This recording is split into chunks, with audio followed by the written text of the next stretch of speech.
Success depends upon two things.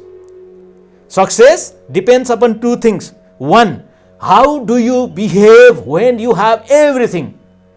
तपाईसँग सम्पूर्ण चिज छ, त्यति बेला तपाईले कस्तो बिहेभ देखाउनुहुन्छ, एउटा त्यसले निर्धारण गर्छ तपाईको सक्सेस। र and the next is how do you manage when you have nothing.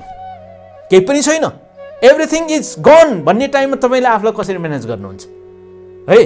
Everything is finished, nothing else, हैन? अनि गेम ओभर भनेर तपाईले सोचिराख्ने बेला चाहिँ तपाईले त्यति बेला तपाईलाई कसरी म्यानेज गर्नुहुन्छ, it depends upon that. So that manage, अहिले बिहेभ भन्दा पनि हामीले म्यानेज गर्ने टाइम हो। So let's manage properly.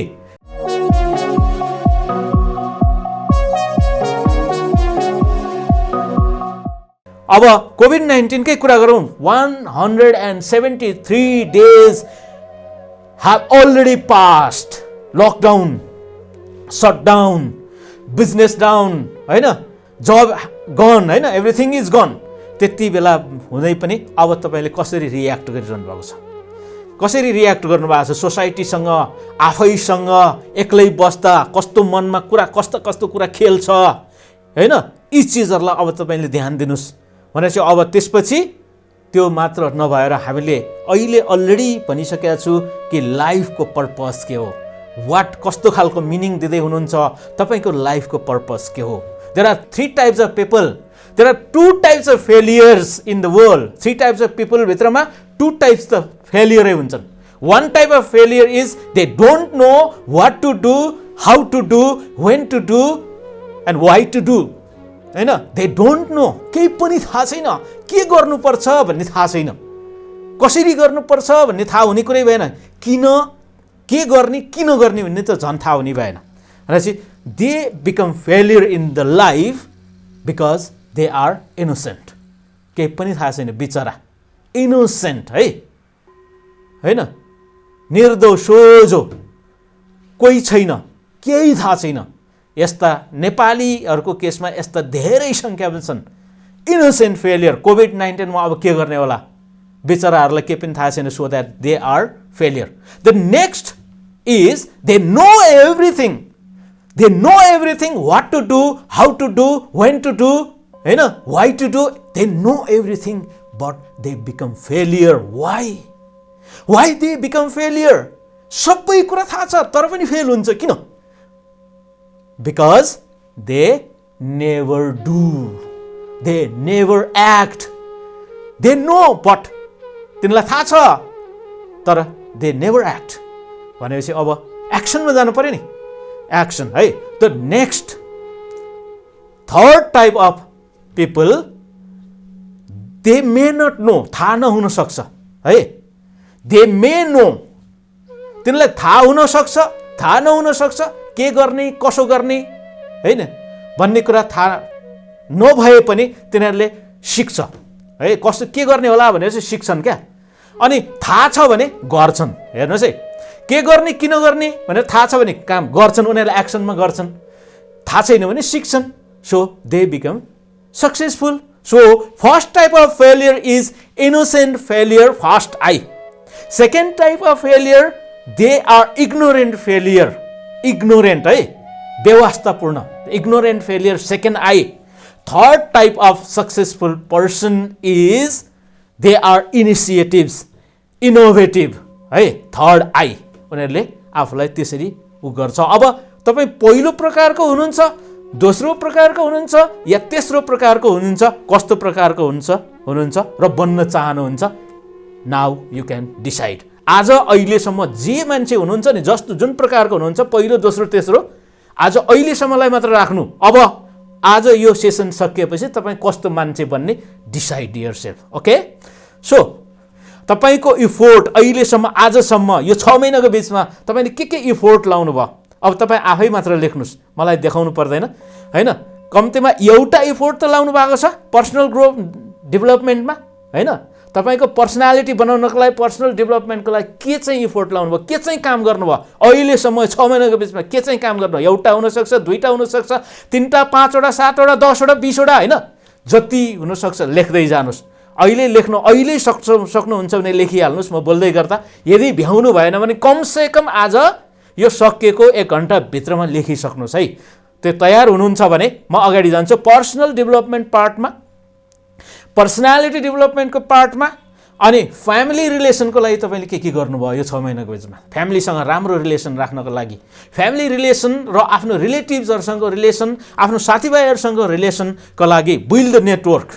ठिक छ, नेटवर्क बिल्डिङको लागि चिन्जान होइन, जति पनि सबै मान्छेको बिजनेसमा सफल हुन्छ अथवा चाहिँ असफल हुन्छ भने चिन्जान नेटवर्कको कारणले हुन्छ। तपाईँले नेटवर्क बिल्डिङको लागि के काम गर्नुभयो लेख्नुहोस्, 1 2 3 5 वटा जतिवटा गर्नुभएको छ लेख्नुहोस्। लेख्नु भएको छैन आजसम्म गर्नुभएको छैन भने नो प्रब्लम, छैन भनेर इमान्दार हुनुहोस् होइन, इमान्दार होइन। मैले गर्न सकिनँ, मैले भुल गरेँ, मैले गल्ती पो गरेछु भनेर तपाईँले इमान्दारका साथ लेख्नुहोस्।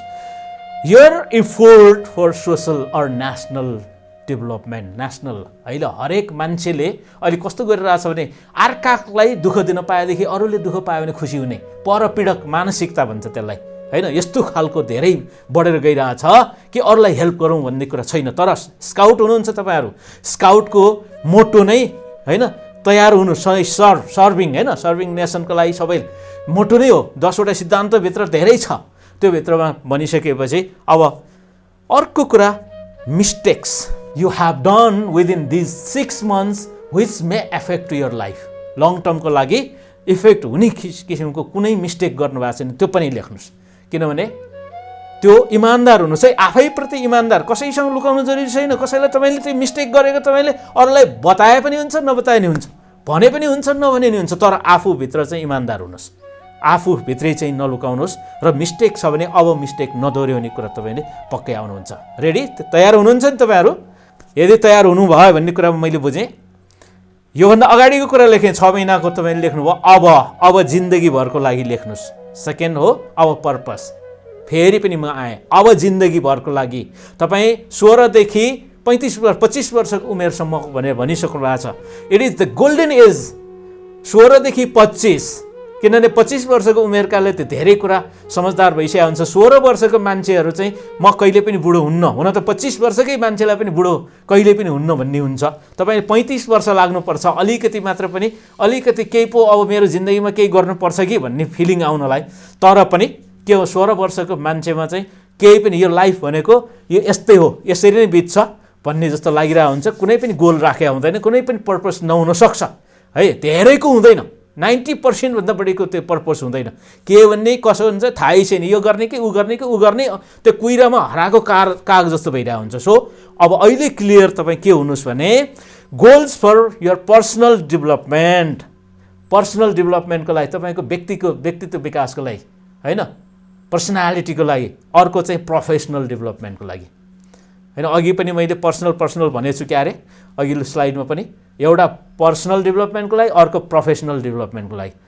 त्यसमा चाहिँ तपाईँले के गर्नुहुन्छ, गोल सेटिङ गर्नुहोस् है। गोल सेटिङ मिनिङ, पर्पस भनेकै तपाईँ के को लागि जन्मिनु भएको है, त्यो यो विभिन्न पार्टमा। त्योभन्दा बाहेक अरूमा पनि ब्रेकआउट गर्न सकिन्छ।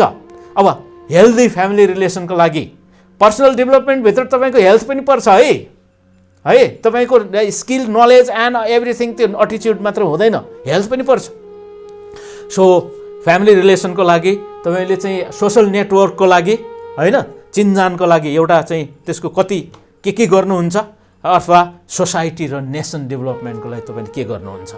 खुत्रुक्क 12 कक्षा पास गरेपछि म त विदेशतिर हानिन्छु, जेसुकै होस् यो देश त यस्तो जाब देशमा पनि बस्छु भनेर हामीले सोचिरहेको हुनसक्छ। धेरैले सोध्छन् यस्तो।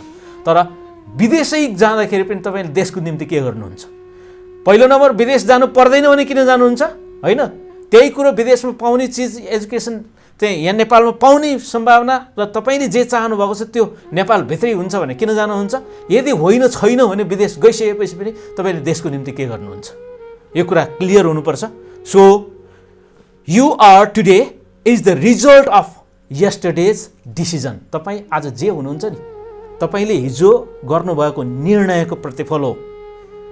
You will be in future हैन, will be the decision of today. तपाईँ भोलि जे मान्छे बन्नुहुन्छ नि, आज जे निर्णय गर्नुहुन्छ त्यो निर्णयको उपज बन्नुहुन्छ। सो द्याट डिसाइड, आज अहिले यति बेला डिसाइड गर्नुहोस् के गर्ने कसो गर्ने होइन यत्तिकै रनभुल्लोमा बिताउने अब चाहिँ कुहिराको काग हराएको जस्तै जिन्दगीभर चाहिँ यो वन्डरिङ जागिरको लागि भौतारिने अथवा के कसो गरेर मेरो उद्देश्यहीन चरा जस्तै हिँड्ने भने केही नगर्नुहोस्, नो प्रब्लम। होइन यो धार्मिक ग्रन्थ अनुसार स्वर्ग र नर्क भने नरकमै जानु छ भने केही पनि गर्नु परेन। होइन म स्वर्ग पुग्छु अथवा म यो गर्छु त्यो गर्छु यस्तो मान्छे बन्छु भनेर चाहिँ आज डिसाइड गर्नुहोस्। आज तपाईँले जे डिसाइड गर्नुहुन्छ त्यही बन्नुहुन्छ। So be the best or worse. Be the best or worse, the choice is yours. तपाईँ बेस्ट बन्न चाहनुहुन्छ in your life or worst बन्न चाहनुहुन्छ? अरू कसैले पनि तपाईँलाई बेस्ट पनि बनाउन सक्दैन, वर्स्ट पनि बनाउन सक्दैन। Choice is yours. Choose today, decide today and March ahead भन्छु।